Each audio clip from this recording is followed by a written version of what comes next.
రోమపత్రిక 2వ అధ్యాయము ఈ రోజుతో ముగించబడుతుంది. ఎందుకంటే మనం ఒక అధ్యాయాన్ని మాత్రమే పుస్తకాన్ని తీసుకోవడం, ఒక్కొక్క అధ్యాయాన్ని పూర్తి చేసుకుంటూ వెళ్తా ఉన్నాం. అందులో చాలా పాయింట్లు మీకు చాలా భాగాలుగా వివరిస్తూ పెడతా ఉన్నాం. మొదటిగా చాలా విషయాలు చూస్తున్నాం రోమపత్రికలో. మరి 2వ అధ్యాయం కాడికి వచ్చేసరికి చాలా విషయాలు చూసుకుంటూ ఈరోజు 2వ అధ్యాయంలో చివరి అంశం ఏంటంటే ఆత్మీయ గర్వంపై దేవుని ఉగ్రత. ఆత్మీయంగా ఎదుగుతున్నటువంటి వారికి ఒక గర్వం ఉంటుంది.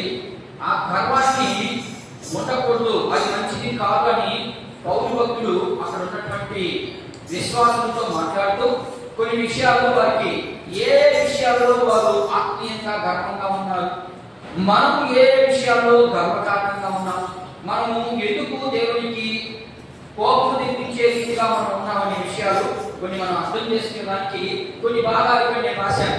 మొదటిగా 2వ అధ్యాయం 17 నుంచి 29 వచనాన్ని 3 భాగాలు వేసి అందులో ఒక్కొక్క భాగానికి ఒక 3 పాయింట్లు లేదా ఒక 2 పాయింట్లు మనం వివరించడానికి నేను సిద్ధపడతాను. మొదటి భాగము 17వ అధ్యాయం 2వ అధ్యాయం 17 నుంచి 19 వచనాలకి ఒక పేరు పెట్టడం జరిగింది. ఏంటి ఆ పేరు అంటే యూదులు మేము మాత్రమే గొప్పవారిని, మీ అందరూ గొప్పవారు కాదు అనే భాగంలో ఒక 3 పాయింట్లు ఉన్నాయి. ఎలా ఎందుకు వారు గొప్పవారు, ఎలా వారు ఎలా పొందుకుంటున్నారు, వారిని ఎలా ఉన్నతమైనటువంటి స్థితికి చెప్పుకుంటున్నారు. మనం కూడా చెప్పుకుంటాం, నేను ఎవరు పాస్టర్ కూతుని అయితే లాభమేమి, లేకపోతే నేను పాస్టర్ బంధువుని అయితే లాభమేమి. అదే ఇక్కడ మనం నేర్చుకోవాల్సిన పాయింట్. వాళ్ళైతే ఆత్మీయంగా గర్వంగా ఉన్నారు. ఏ కారణం ఎందువల్ల వాళ్ళు అంత గర్వానికి రావడానికి కొన్ని కారణాలు చూద్దాం. రెండవదిగా మొదటి పాయింట్ ఎక్కడి నుంచి 2వ అధ్యాయము 17 నుండి 19 వచనాల్లో ఉన్న భాగంలో ఆత్మీయ గర్వం పైన దేవుని ఉగ్రత. రెండవది మేము బోధకులమైనవి. బోధకులు అంటే అక్కడ ఉపాధ్యాయులు కనబడుతుంది, దాన్ని నేను బోధకులుగా మనం మార్చుకొని మేము బోధించే వ్యక్తులమి అంటే మేము చెప్పే వ్యక్తులమి కాబట్టి మేము మాత్రమే గొప్ప. మీరు వినేవాళ్ళే, మేము మాత్రం గొప్పగా బోధించే ఆ శక్తి దేవుడు మాకు ఇచ్చాడు. అందుకని మేము మాత్రమే గొప్ప, మీరు గొప్ప కాదు అనే విషయాన్ని 2వ భాగంగా చేసి 2వ అధ్యాయం 22 నుంచి 27 వచనాలు ఒక భాగం చేసి అక్కడ రాశాను మీకు ఒక సారి. 2వ అధ్యాయం 22వ వచనం నుంచి 27వ వచనంలో ఉన్నటువంటి సారాంశం. ఇకపోతే 3వది ఎలా వాళ్ళు బోధకయ్యారు, ఎలా వాళ్ళకి అంత గొప్ప భాగ్యం వచ్చిందనేది కొన్ని ఉదాహరణతో నేను మాట్లాడే ప్రయత్నం చేస్తాను. ఇకపోతే 3వది మేము యూదులని గొప్ప చెప్పుకున్నారు, బాగానే ఉంది, అయినా కూడా మీకు దేవుని ఉగ్రత ఉంది. ఎందుకంటే పక్క వారిని తక్కువగా చూశారు కాబట్టి మీకు దేవుని ఉగ్రత ఉంది అనే విషయాన్ని చూసాం. రెండవదిగా మేము అందరికంటే గొప్పవారిని అనే ఉద్దేశం ఉంది కాబట్టి గొప్పవారిపై ఉండి అనేకుడికి బోధించే నువ్వే తప్పు చేస్తే నీపైన కూడా దేవుని ఉగ్రత ఉంది అనే 2వ పాయింట్ చూసాం. ఇకపోతే 3వ పాయింట్ కాడికి వచ్చేసరికి అయితే దేవుని ఉగ్రత నుండి తప్పించుకునే మార్గమే లేదా ఉంది. ఏంటి ఆ మార్గం అనేది కొన్ని విషయాలు మనం చూసుకోవడానికి ప్రయత్నం చేద్దాం. మొదటిగా నెక్స్ట్ చదవండి. రోమపత్రిక 2వ అధ్యాయం 17 నుండి 19 వచనాలు ఎవరైనా చదవండి. క్లుప్తంగా నిదానంగా అందరికి అర్థమయ్యే రీతిగా చదవండి. నీవు యూదులు అని పేరు పెట్టుకొని ధర్మశాస్త్రం దగ్గరికి వెళ్ళి నీవు దేవుని యందు అతిశయిస్తున్నావాడివి కాదా, ఆయన చిత్తమేంటో ఇది ధర్మశాస్త్రమందు నేర్చుకునే వాడిపై శ్రేష్టమైన వాటిని అంటే మేమంతా నేర్చేసుకున్నాం, మేము మాత్రమే గొప్ప అది మెచ్చుకుంటున్నాం కదా. జ్ఞాన సత్య స్వరూపమైన ధర్మశాస్త్రము గలవాడివై ఉండి నేను గుడ్డివారి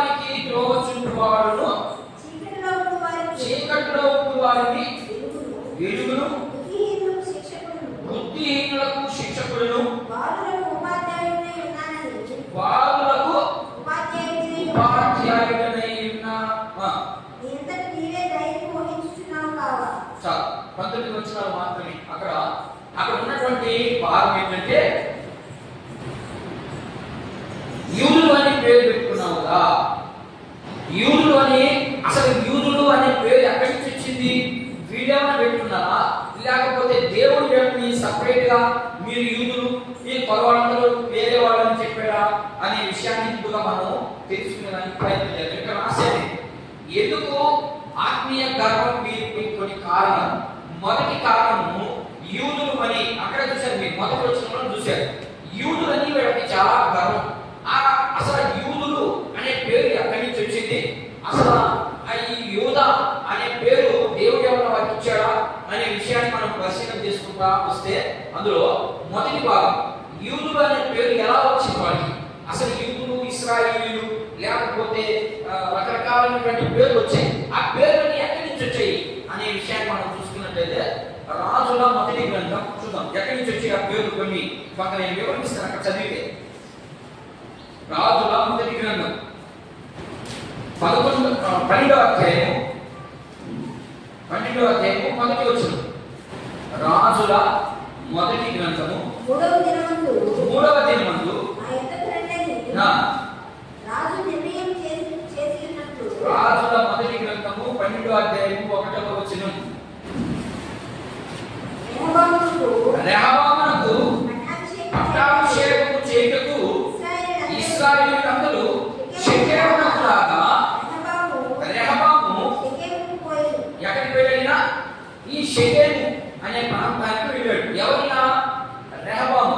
ఈ రెహబాము ఎవరి కుమారుడు? మీకు క్లారిటీ ఇస్తా ఉన్నాను, మీకు సంపూర్తిగా వివరిస్తా ఉంటాను నేను బాగా అందరికీ. ఈ రెహబాము ఎవరి కుమారుడు అంటే సొలొమోను కుమారుడు. సొలొమోను మహారాజు కుమారుడైన రెహబాము.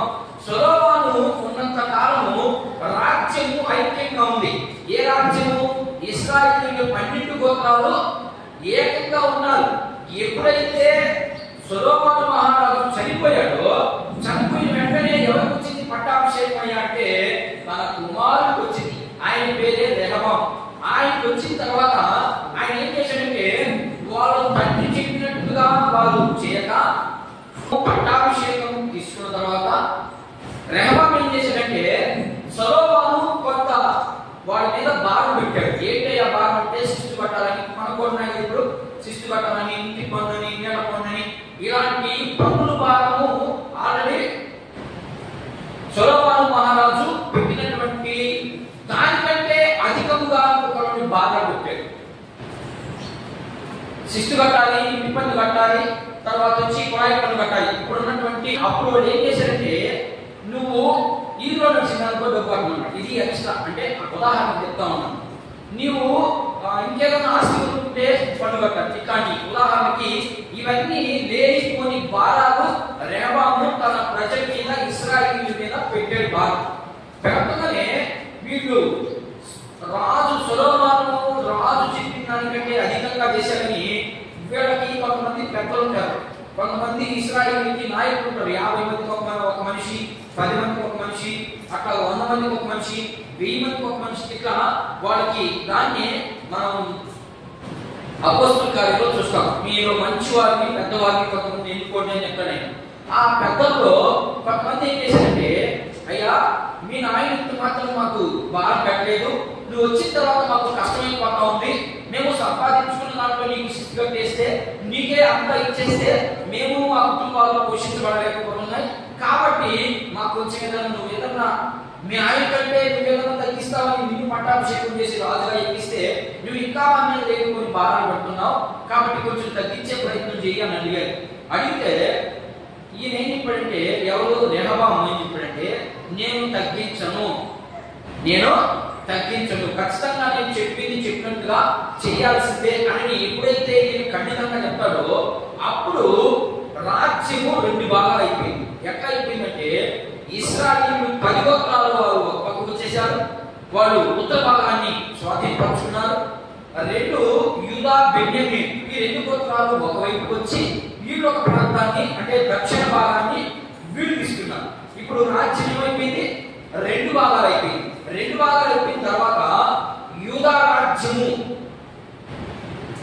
ఎక్కడొచ్చింది పేరు? యూదా రాజ్యం. ఎందుకని? వీళ్ళు దక్షిణ భాగానికి వెళ్ళిపోయారు, వీళ్ళు ఉత్తర భాగానికి వెళ్ళిపోయారు. ఇశ్రాయేలీయులేమో 10 గోత్రాలు వారు ఉన్నారు, బెన్యామీను, యూదా ఈ ఈ రెండు గోత్రాలు ఒక పక్కకు పోయిన వలన వాళ్ళకి యూదా దేశం అని పేరు వచ్చింది. నేను ఎక్కడ అర్థమవుతున్నా, యూదా అనే పేరు ఎక్కడి నుంచి వచ్చింది అనేది చరిత్ర చెప్తున్నాను మీకు. యూదా అనే ప్రాంతానికి యూదా అనే దేశంగా మారింది. మీరు ఆమోసు గ్రంథము, హగ్గయి, హబక్కూకు ఈ గ్రంథాలు చదివితే యూదా రాజ్యం మీద దేవుని ఉగ్రత, యూదా రాజ్యం మీద దేవుని కోపం, యూదుల మీద దేవుని కోపం, ఇట్లా చాలా మాటలు ఉంటాయి. అయితే ఎప్పుడైతే యూదా రాజ్యంగా వేరుపడ్డారో, వేరుపడిన తర్వాత కొంతకాలానికి బబులోనీయులు వచ్చి ఈ యూదా రాజ్యం మీద పడ్డారు. పడి దాన్ని ఓడించి ఎక్కడికి తీసుకెళ్లారు? చెరకి తీసుకెళ్లారు. చెరకి ఎప్పుడైతే తీసుకెళ్లారో అక్కడ వీళ్ళకి యూదా మతం, వాళ్ళ మతం ఏంటి? నిద్ర వేసి బలు అర్పించాలి, నిద్ర వేసి ఆ తర్వాత వాళ్ళు సున్నతి చేయించుకుని ఇట్లా కొన్ని ముఖ్యమైన పాయింట్లు ఉన్నాయి. ఆ ముఖ్యమైన పాయింట్ బట్టి వారికి యూదులు అనే పేరు వచ్చింది. అర్థమైందా? ఈ యూదా అనే పేరు ఎక్కడి నుంచి వచ్చిందంటే యూదులు. అదే కదా మొదటి వచ్చిన చదివారు కదా, యూదుడు అయిన నీవు అనే మాట కనబడుతుంది. ఆ యూదులు అనే మాటకి ఇంత వివరణ ఉంది. అర్థమైందా? ఎప్పుడైతే బబులోను చెరకు వెళ్ళిపోయారో, వెళ్ళిపోయిన తర్వాత అక్కడ ఏ సాంప్రదాయాన్ని బట్టి వారికి మతాన్ని అప్పగించారు. మనకు కూడా అంతే కదా, మనం చేసే పనిని బట్టి మనకు కూడా వీరు పలానాడు, వీరు పలానాడిని ఎలా అంట కట్టారంటే ఇలాగే అంట కట్టారు. అదే అట్లాగే వాళ్ళకి యూదులు అనే పేరు వచ్చింది. ఎవరికి వచ్చింది? ఇది రెండు గోత్రాల వారికి మాత్రమే వచ్చింది. ఆ రెండు గోత్రాల వారు ఎవరు? రెండు గోత్రాల వారు ఎవరు? బెన్యామీను, యూదా. ఈ రెండు గోత్రాల వారికి మాత్రమే యూదులు. అర్థమైందా? ఎప్పుడైనా యూదులు అంటే ఎవరని మీరు అనుకోవాలి?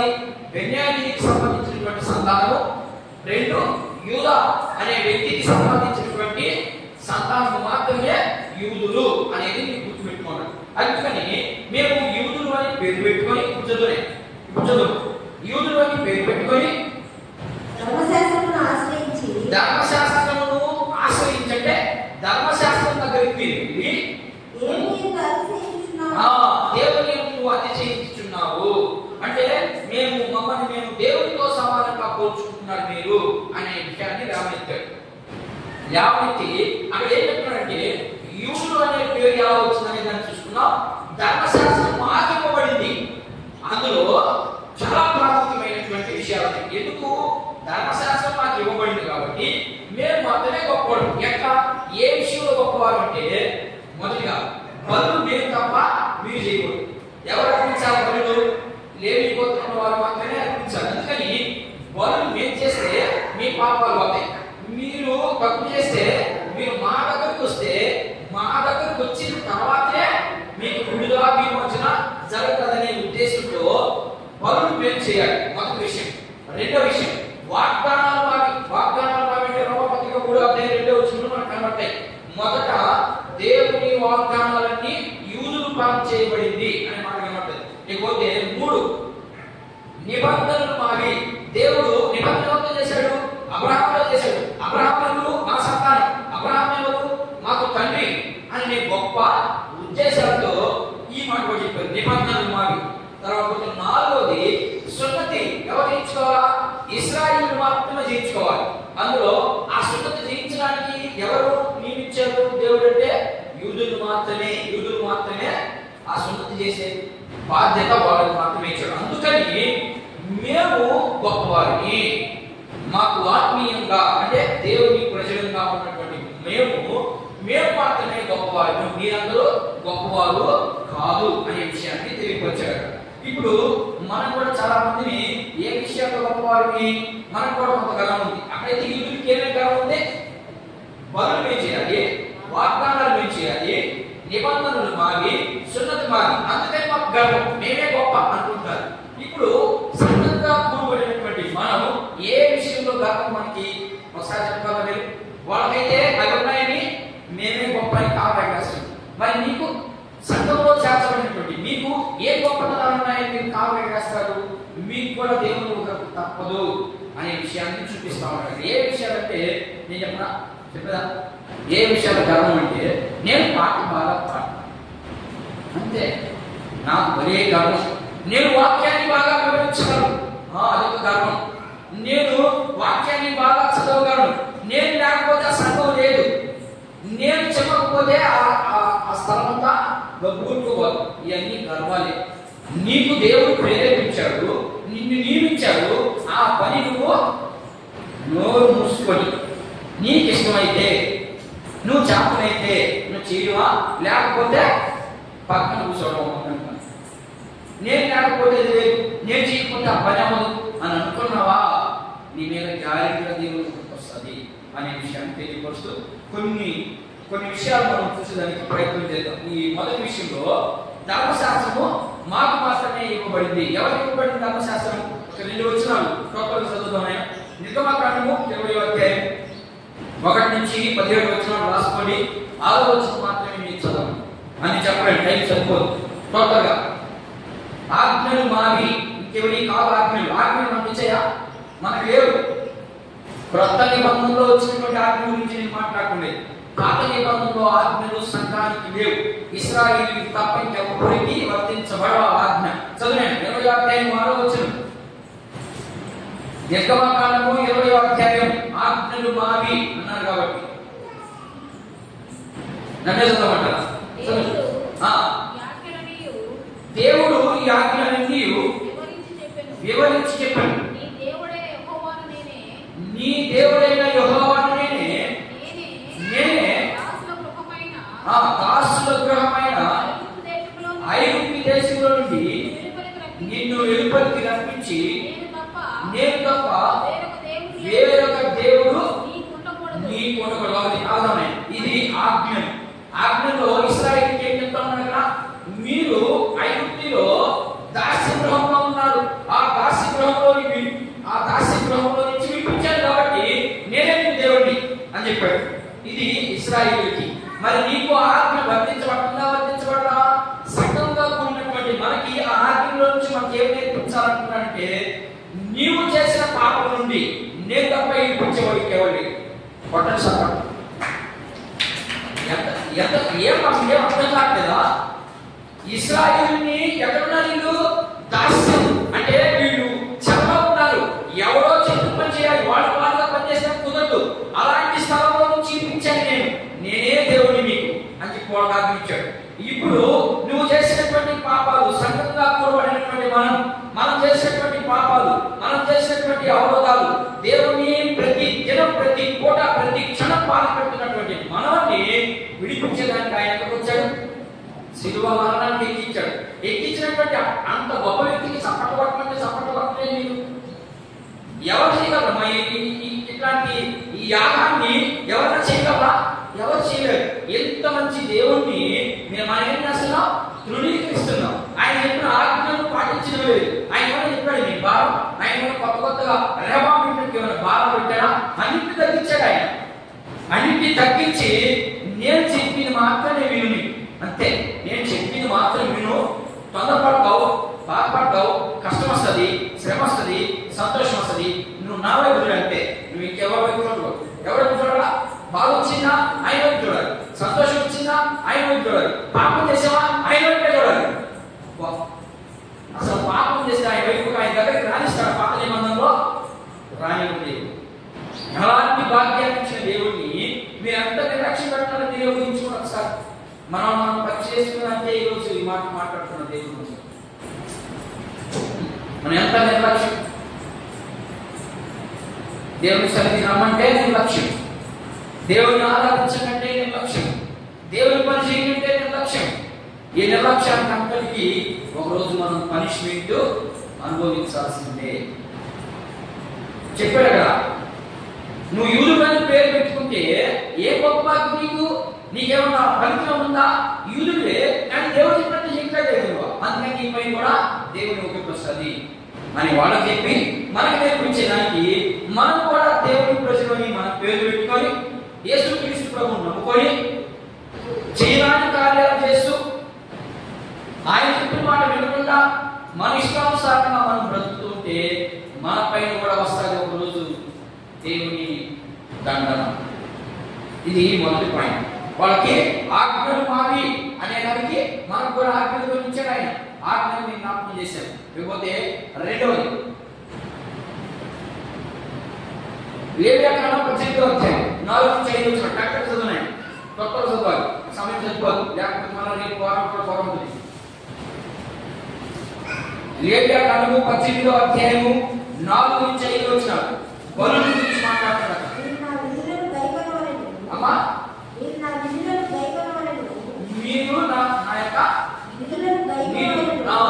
మీరు నా విధులు అంటే విధులు అంటే నేను చెప్పిన మాట వినాలి. ఆయన ఆచరింపబడి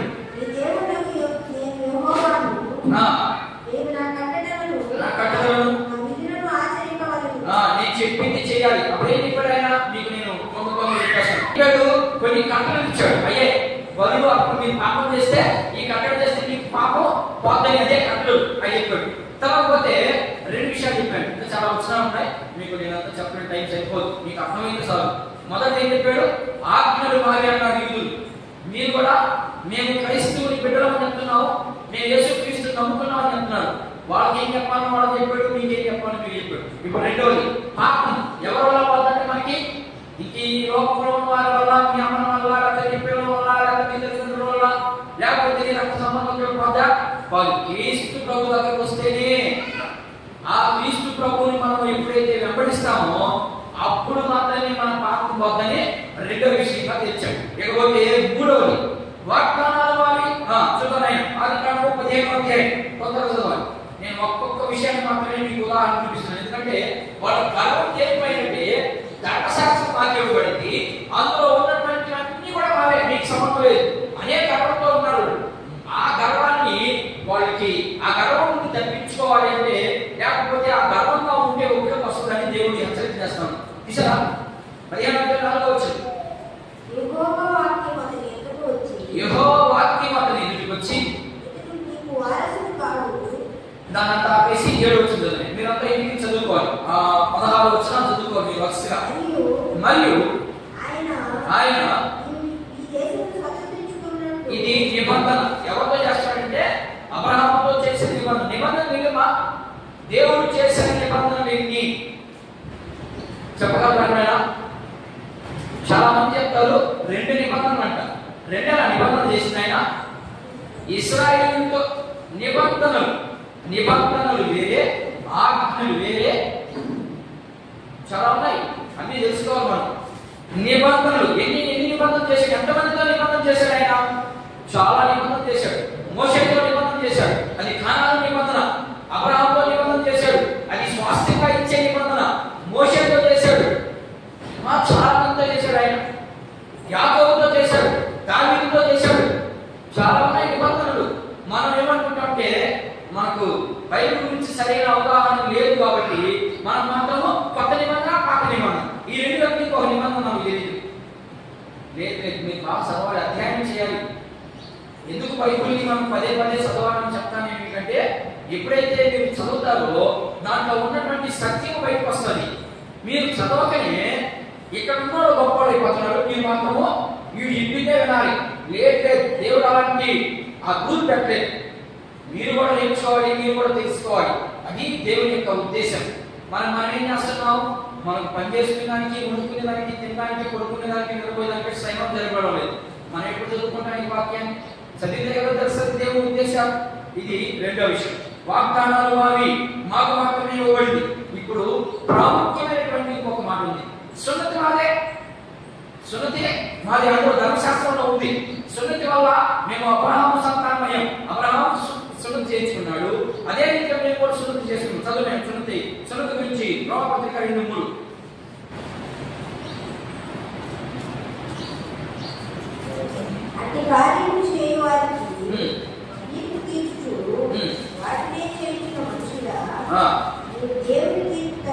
ఏమని చెప్తున్నాడంటే నువ్వు కూడా అదే కార్యం చేస్తున్నావు. నువ్వు బోధిస్తున్నావు, నువ్వు కూడా ఏదైతే బోధిస్తున్నావో, ఏదైతే చేయకూడదని చెప్తున్నావో అయ్యే కార్యాలు నువ్వు కూడా చేస్తావు. కాబట్టి నీ మీద వస్తుంది దేవుని కృప. యూదుడా జాగ్రత్త పడు, ఈ హెచ్చరికని నీ హృదయంలో పెట్టుకో. సంగమా, మనం కూడా నేర్చుకోవాల్సినటువంటి చాలా పాయింట్లు ఉన్నాయి నీకు. మనం కూడా ఇలాంటి గర్వాలు ఉన్నాయేమో. నేను చదవగలను, నేను పాడగలను, నేను మాత్రమే లేకపోతే ఆ చర్చి బాగోకు, చూసేవాడు లేదు. లేదు లేదు, ఇదంతా నిన్ను నీవు మరుగు చేసుకోవాలి. నిన్ను నీవు దేవుని పని చేసేటప్పుడు మరుగు చేసుకున్నప్పుడు మాత్రమే నిన్ను అనేకులకి కనపరుస్తాడు ఆయన.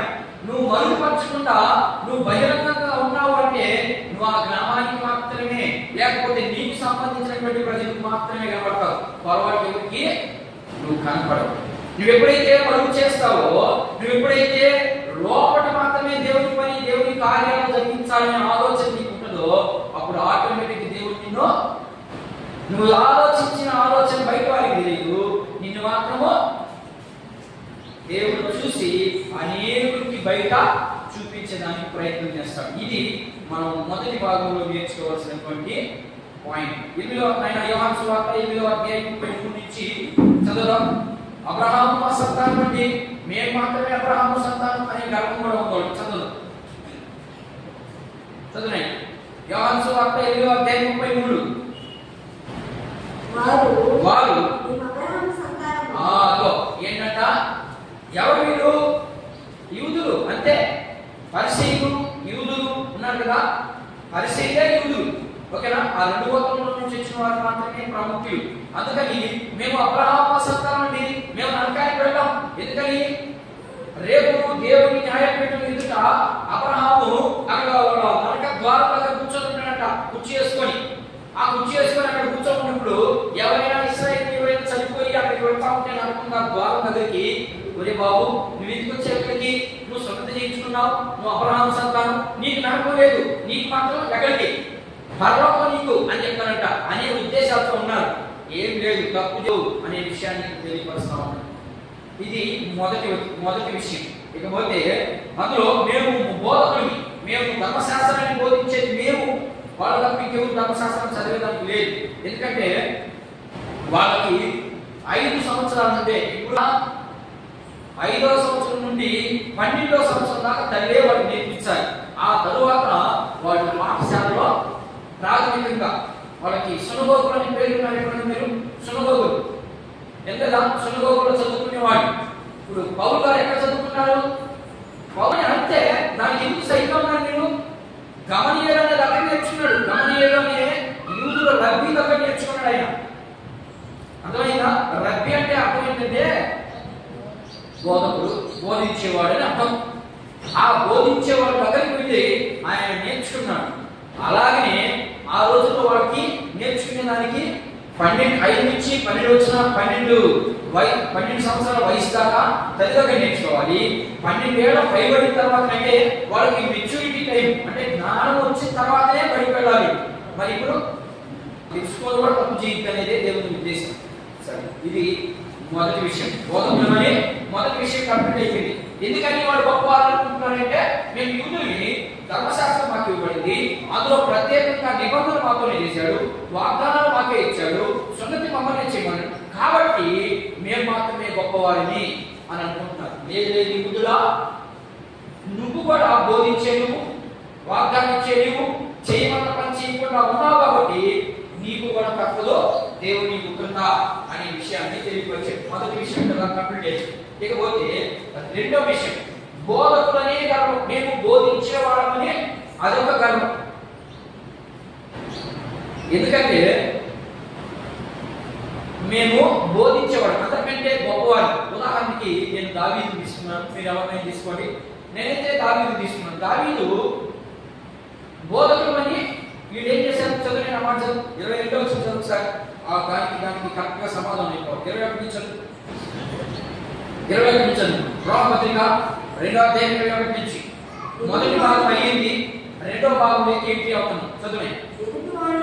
ఎదుటి వాడికి బోధించు, నువ్వు నీవు నీవే బోధించుకోవా, దొంగలించవద్దని ప్రకటించు, నువ్వు దొంగలించదువా, వ్యభిచరించవద్దని చెప్పు, నీవు వ్యభిచరించదువా, విగ్రహమును అసహించుకుని నీవు గుడులను దోచెదవా,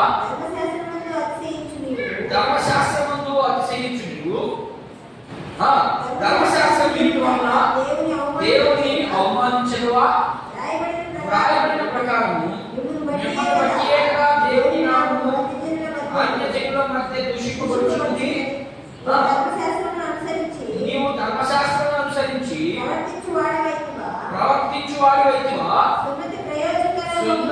సున్నతి ప్రయోజనకరమగునని ధర్మశాస్త్రమును అతిక్రమించుకున్నావా?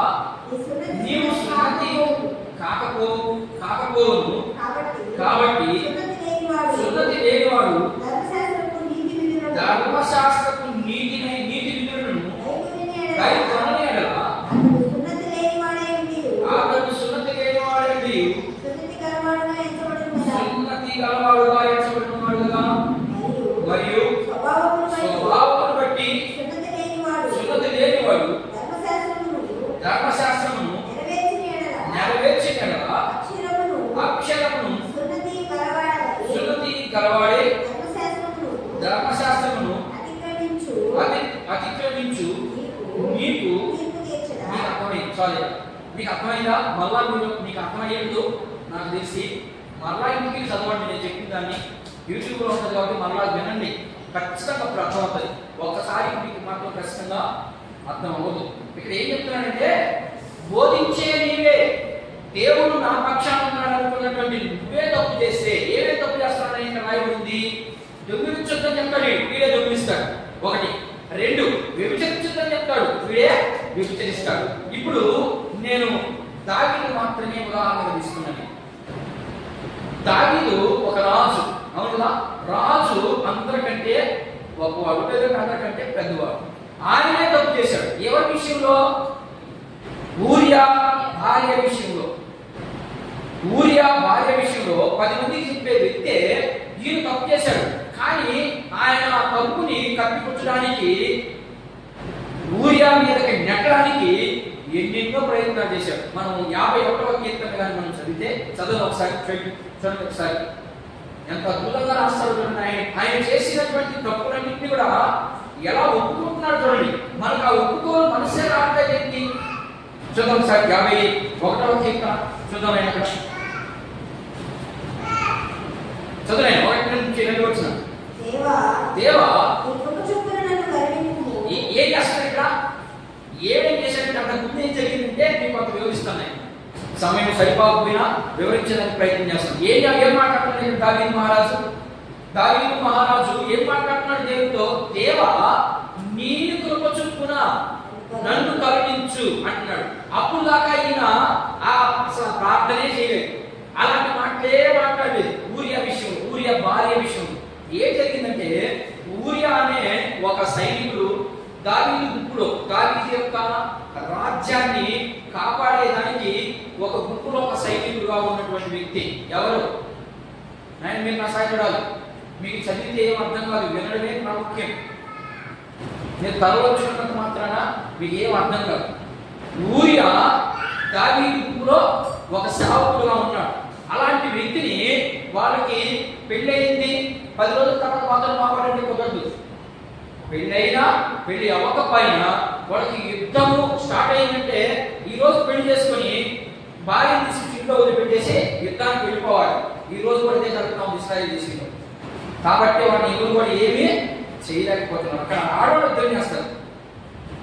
ఇశ్రాయేల్ దేశంలో యుద్ధం జరుగుతుంది, ఈ రోజు జరుగుతూ ఉంది, ఇప్పుడు కూడా జరుగుతూ ఉంది. గాజా పైన యుద్ధం జరుగుతూ ఉంది. ఆ గాజా ఎవరిదంటే ఇశ్రాయేలుదే. వాళ్ళు పాలస్తీనా వాళ్ళు ఆక్రమించేసుకున్నారు. దాన్ని ఇప్పుడు ఇశ్రాయేలు దాన్ని మాది, మాకు దేవుడు ఇచ్చాడు ఆ భాగాన్ని, ఆ భూభాగాన్ని, మా స్వాస్థ్యము, మా సొంతం అని యుద్ధం జరుగుతూ ఉంది. ఇంచుమించు సంవత్సరం అవుతా ఉంది.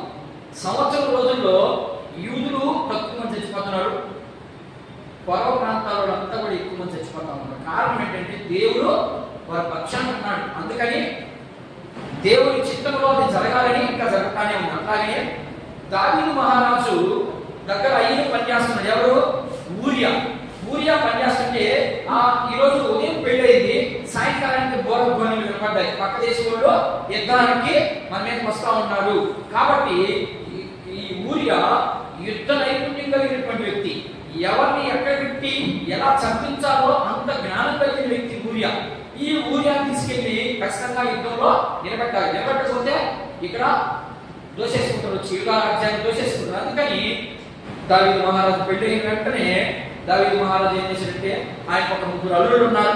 ఆ అల్లుడు పిలిచి అరే ఇది తీసుకెళ్ళిపోయి వాళ్ళు పెట్టారు ఎక్కడ యుద్ధానికి యుద్ధ రంగంలో ఈయన అక్కడ పెట్టుకోండి, వాళ్ళు చెప్పినట్టు యుద్ధం చేయండి, ఖచ్చితంగా అవతల ఓడిపోతారు అని చెప్పి ఆయన అక్కడికి పంపించడం జరుగుతుంది. పంపించిన తర్వాత ఈయన అక్కడ యుద్ధం జరుగుతుంటే ఈయన ఏం చేస్తున్నాడు, ఫుల్గా బిర్యానీ తిని ముందు దాగి డాబా మీద షికారు కొడుతున్నాడు.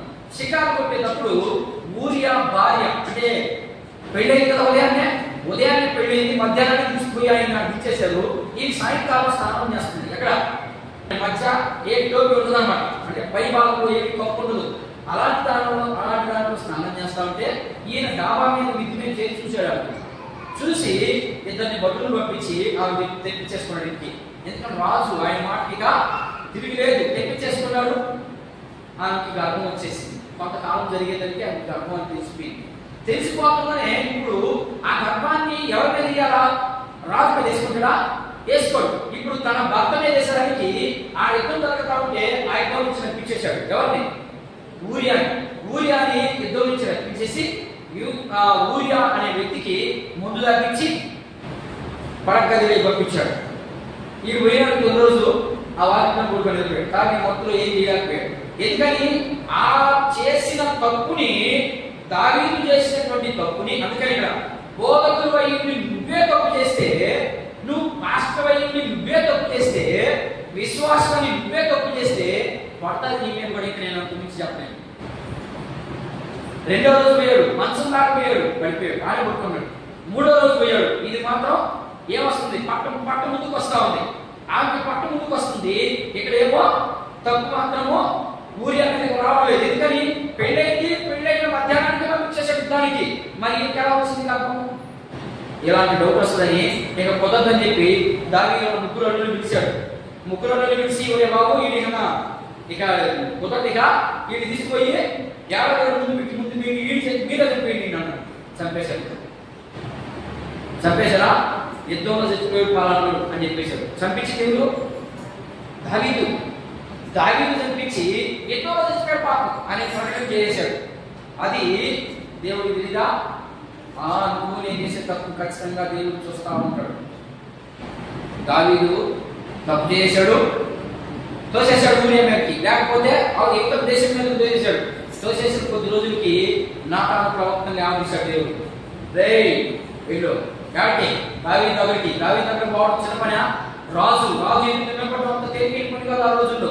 అందులో ధైర్యంగా మాట్లాడే అసలు ఆ ఉద్దేశాలు రావాలి, ఆ ధైర్యం కావాలి. నాతాను ప్రవక్తని పిలిచి అదే అప్పుడు ఆ మాట మాట్లాడతాడు. నాతాను ప్రవక్త వెళ్ళి చెప్తాడు, దావీదు మహారాజా నేను ఒక చిన్న కథ చెప్పాలనుకుంటున్నాను నీకు. ఏంటో చెప్పు. 10 గొర్రెలు ఉన్నాయి. ఆ గొర్రెల్ని బాగా చూసుకుంటున్నాడు ఒక వ్యక్తి. ఒక గొర్రె ఒక ఉదాహరణ పోల్చి మాట్లాడుతున్నాడు దావీదు తగాలని. ఒక గొర్రె ఒకటి, ఆ గొర్రెని ఎంతో ప్రేమగా చూసుకుంటున్నాడు వాడు. ఆ గొర్రెని ఈ 10 గొర్రెలు మీద పడుకుపోయి ఆ గొర్రెని తీసుకొచ్చేసాడు. దాన్ని చంపేసాడు. అంటే ఎవరికి వచ్చింది పాపం? దావీదుకే వచ్చింది పాపం. అమ్మో, ఒక గొర్రెని ప్రేమతో తెచ్చుకుంటుంటే ఆ 10 గొర్రెల్లో ఒక గొర్రెని చంపుకొని తినక ఆ ఒక్క గొర్రెలోనే చంపుకొని తిన్నాడా అని కోపం వచ్చింది ఆయనకి. ఎవరా వ్యక్తి? నా ఎదురు తీసుకున్నట్టు నువ్వే అంటున్నాడు. అయిపోయింది పని అంతే. నేను చెప్పేది అర్థమవుతుందా? తప్పు చేసింది నువ్వే, ఆ ఒక్క గొర్రెని తీసుకొచ్చింది నువ్వే అన్నాడు. రాజు కాబట్టి అప్పటికప్పటికి ఆయన చంపించవచ్చు. చంపించేసి కదా నాటానికే కదా తెలుసు ఆ విషయం. అప్పటికప్పుడే చంపించచ్చు. కానీ దేవుడి విషయంలో ఆయన చాలా భక్తి పరుడు. తప్పు చేశాడే కానీ భక్తి విషయంలో మాత్రం ఆయనకు భక్తి పరుడు ఒకటి. వెంటనే పడిపోయాడు పాస్టర్ కాళ్ళ మీద. పాస్టర్ కూడా మన ప్రకారం నాతాను కాళ్ళ మీద పడిపోయి, అయ్యా నేను తప్పు చేసేసాను, నన్ను నేను తెలుసుకోలేకపోయాను, పశ్చాత్తాపం చెందాడు. ఇప్పుడు కూడా వీళ్ళు ఆత్మీయ గర్వం. దావీదు నేను గొప్పవాడని అనుకున్నాడు కానీ ఈయన తప్పునే నేను తెలుసుకోలేకపోయాడు. మనం కూడా వారానికి ఒకసారి ఉపవాసం ఉండి ప్రార్థన చేసిగలిగితే మన తప్పులు ఏంటో మనకి ఎత్తి చూపించేస్తారు దేవుడు. మనం అసలు శుక్రవారం ఉపవాస ప్రార్థనకి రాము. మనకు ఫుల్ బిజీ. ఎక్కడ వస్తాయి మన తప్పులు బయటపడాలంటే నువ్వేమనుకుంటావంటే నేను శుక్రవారం పోతున్నాను, ఆదివారం పోతున్నాను, ఓకే అంతా అయిపోయింది చాలు, నేనేమో భక్తి పర్వాలైనా అనేది దేవుడి కోపం రాదు అని అనుకుంటున్నారు ఈరోజు విశ్వాసం చాలా మంది. లేదు. ఖచ్చితంగా ఒక 15 నిమిషాలైనా విజ్ఞాపన చేసుకోండి, మిమ్మల్ని మీరు పరిశీలి చేసుకోండి, మిమ్మల్ని మీరు స్వపరీక్ష. మేము ఆదివారం ప్రభువారం దగ్గర చేసుకుంటున్నామండి, అది అప్పుడే సరిపోద్దా? అదే జరిగింది ఇక్కడ. దావీదు మహారాజు యూదో చెప్పిందా కానీ ఆయన తప్పులు తెలుసుకోలేకపోయాడు. మరి మీ తప్పులు ఎప్పుడు తెలుసుకుంటారు?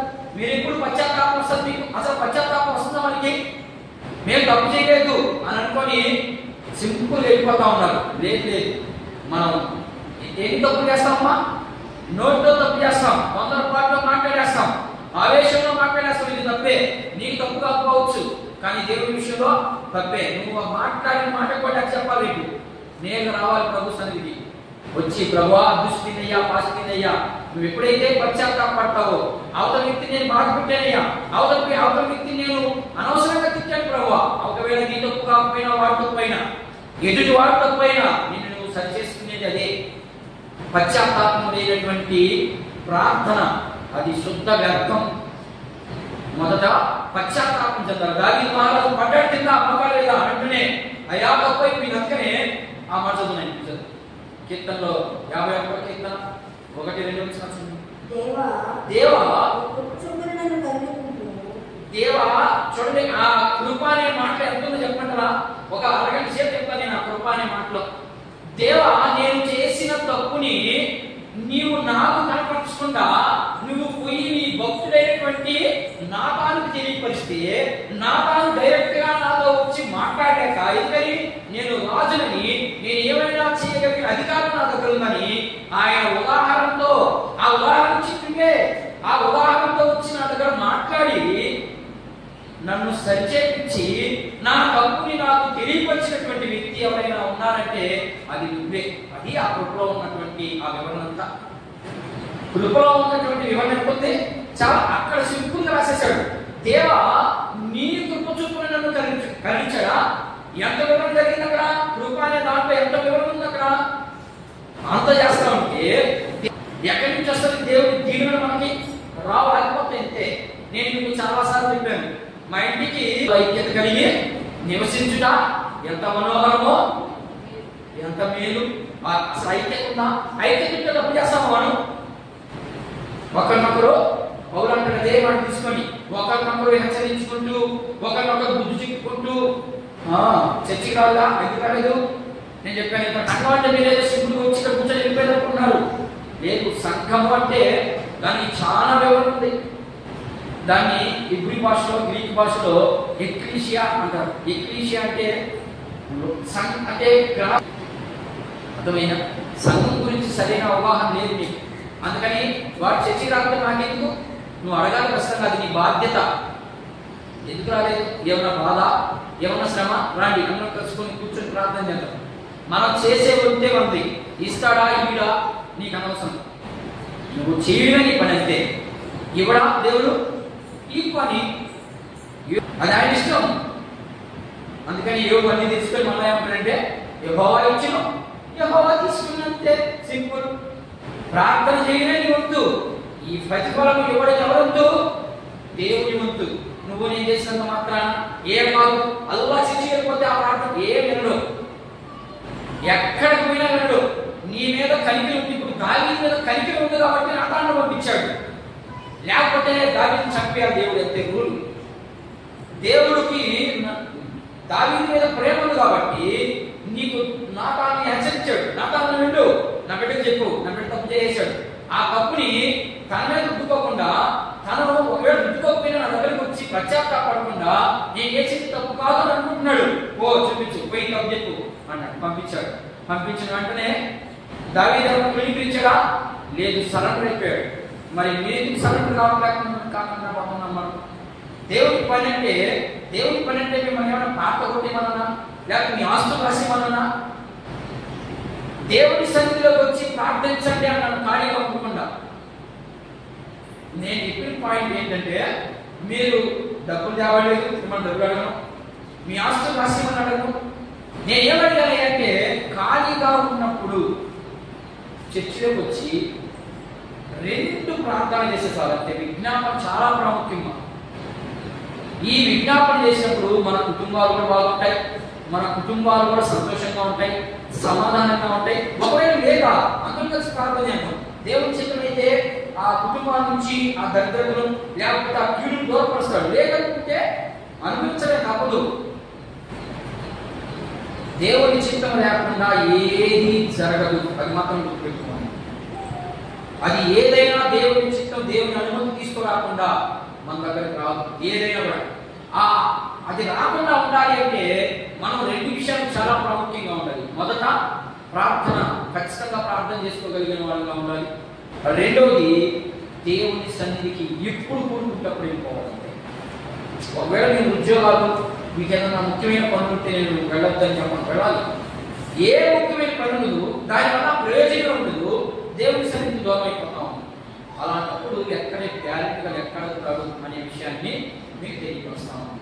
రెండు విషయాలు మాత్రమే చెప్పాను. లేకపోతే ఇంకా రెండు విషయాలు ఉన్నాయి. ఈ రెండు విషయాలు వీలైతే ఒక విషయం ఉంది. అయితే దీని నుండి తప్పించుకునే మార్గం లేదా కొత్తగా చెప్పేస్తాను. ఇప్పుడు దావీదుకి ఏమొచ్చింది? తీర్పు వచ్చింది, హెచ్చరిక వచ్చింది. దాన్ని మనం సామెతలను ఆరాధించి నేను ఒకసారి కట్టదు, నేను ఇక వివరించిన కొత్తగా చెప్పేస్తాను. అయితే దీని నుండి తప్పించుకునే మార్గమే లేదా ఉంది. ఆ తప్పించుకునే మార్గం ఒకటే గుర్తు పెట్టుకోండి. మనకు తప్పు హెచ్చరిక జరిగింది అంటే దానికి విమోచన ఎక్కడ దొరుకుతుంది? యేసు ప్రభు దగ్గర మాత్రమే దొరుకుతుంది, ఇంకెక్కడ దొరకదు. అందుకని మనము ఇప్పుడు ఈయన తప్పు చేశాడు, తప్పు చేస్తామని ఈయనకి ఏం రావాలి? పశ్చాత్తాపం రావాలి. చూడండి సామెతలు 6:7 చదువుని ఎక్కడ చూద్దాం. దావీదు చేసిన తప్పుకి ఆ శిక్ష ఎలా ఉంటుందో చూద్దాం. చదువునే నాకు వినపడు. ఒకడు తన ఒడిలో అగ్ని ఉంచుకుని వారి వస్త్రం, చూడండి పోల్చి మాట్లాడుతున్నాడు. ఒకడు తన ఒడిలో అగ్ని ఉంచుకొని వాడు వస్త్రం కాలకుండా, అంటే దాని అర్థం ఏంటంటే ఒకడు పాపం చేస్తే ఆ పాపం వల్ల ఏమొస్తుందంట? మరణం. అది అక్కడ పొందన అలంకార రూపంగా ఎన్నో మాటలు రాయబడింది బైబిల్లో. మనం అనుకొని చాలా మంది చేతుల్లో నిప్పులు పోస్తారు. కావాలా?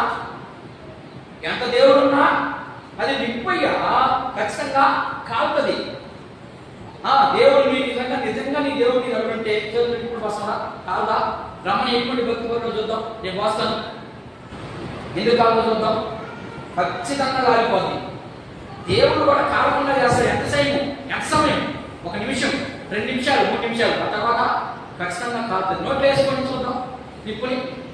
నెమ్మది కాలిపోవాలి కదా, ముందు గారే కాలుతుంది. అంతే. అదే చెప్తుంది ఇక్కడ. ఒకడు తన ఒడిలో నిప్పు నుంచుకుని ఆ వస్త్రం కాలకుండా, ఇంకా చదివండి చదువు మొత్తం.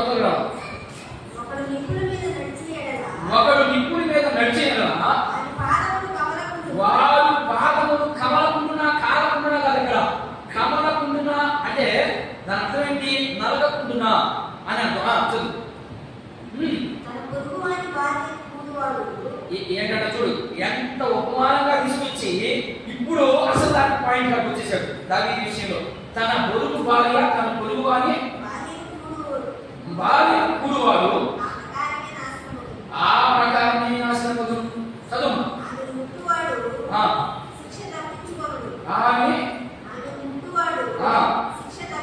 తప్పించుకోండి.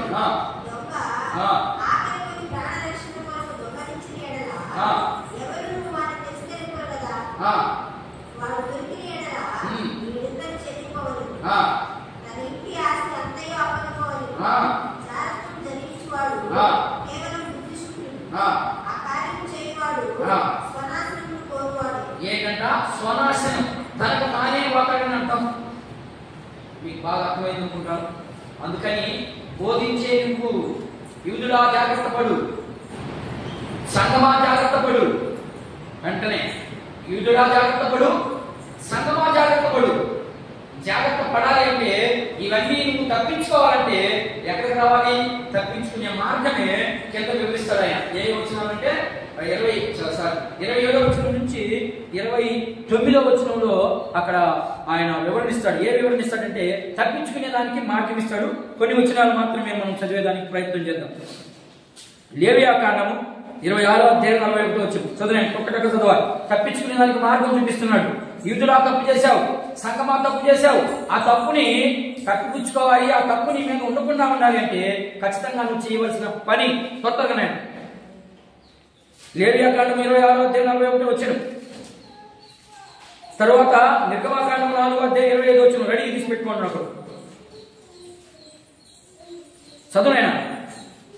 లేవియాకాండం 26:41 ఇంతసేపు దిగోదు టక్క తీయాలి.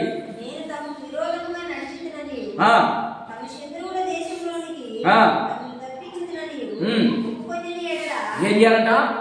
ఒప్పుకోవాలి. మొదట నువ్వు చేసిన దాన్ని దేవుని సన్నిధికి వచ్చి ఒప్పుకోవాలి. ఒప్పుకుంటే నీకేమొస్తుందంట? విడుదల వస్తుంది. రెండవది నిర్గమకాండం 4:25 ఒకరు ఎబ్రీ పత్రిక 4:12 చూడండి సార్ తీయాలి. ఇద్దరు తీసి పెట్టుకోండి. ఏం చదువు రాకుండా ఉన్నారు ఇక్కడ, అందరూ చదువు వచ్చినట్టు కదా తీసి పెట్టండి. ఒకరు నిర్గమకాండము 4:25 వచ్చిన సిప్పోరా వాడి గల రాయి తీసుకొని కుమారుడిని సున్నతి చేసింది. ఇప్పుడు దేంతో చేసిందామే? సున్నతి దేంతో చేసింది? రాయితో చేసింది. రాయి దేంతో పోల్చబడింది? ఎబ్రీ పత్రిక 4:12 వచ్చిన రాయి దేంతో పోల్చబడింది? కత్తితో పోల్చబడింది. అంతే కదా. ఎందుకు ఎక్కడ ఉన్నాను నేను? కత్తి, వాడి గల కత్తి. కత్తి రాయ కత్తి అయింది, ఇప్పుడు కత్తి వాక్యమైంది. అంతే కదా. చదవండి ఆ మాట చక్కగా. ఎబ్రీ పత్రిక 4:12 ఎందుకనగా దేవుని వాక్యము ఏమైంది? సజీవమైనది, కత్తి లాంటిది. అర్థమైందా? ఆ కత్తి దగ్గరికి రా, దేవుని మాట విను. సున్నతి వల్ల ప్రయోజనం ఏమి లేదు, వాక్యం వల్లే ప్రయోజనం ఉందనే మాట తెలియపరుస్తాం. చివరిగా కొలస్సీయులకు రాసిన పత్రిక 3వ అధ్యాయము 10వ వచనం 11వ వచనం చదివేస్తే మేము ముగించేస్తాం. 10వ అధ్యాయము 3వ అధ్యాయము 10, 11 వచ్చిన ఏలైనగా ప్రాచీన స్వభావం అంటే పాపపు స్వభావమును విడిచి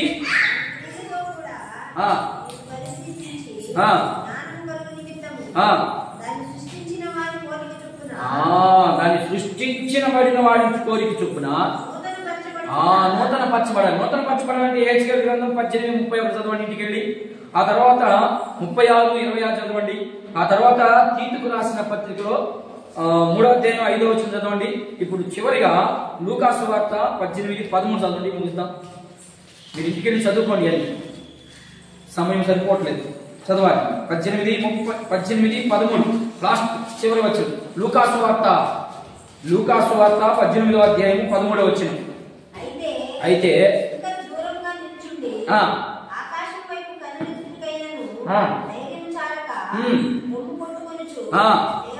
దేవా అది చేయాల్సిన ప్రార్థన ఏం చేయాలా? పరిశీలి ప్రార్థన చేస్తున్నాడు, అక్కడ సుంకరి ప్రార్థన చేస్తున్నాడు. పరిశీలి ఏమని ప్రార్థన చేస్తున్నాడంటే గర్వంతో ప్రార్థన చేస్తున్నాడు.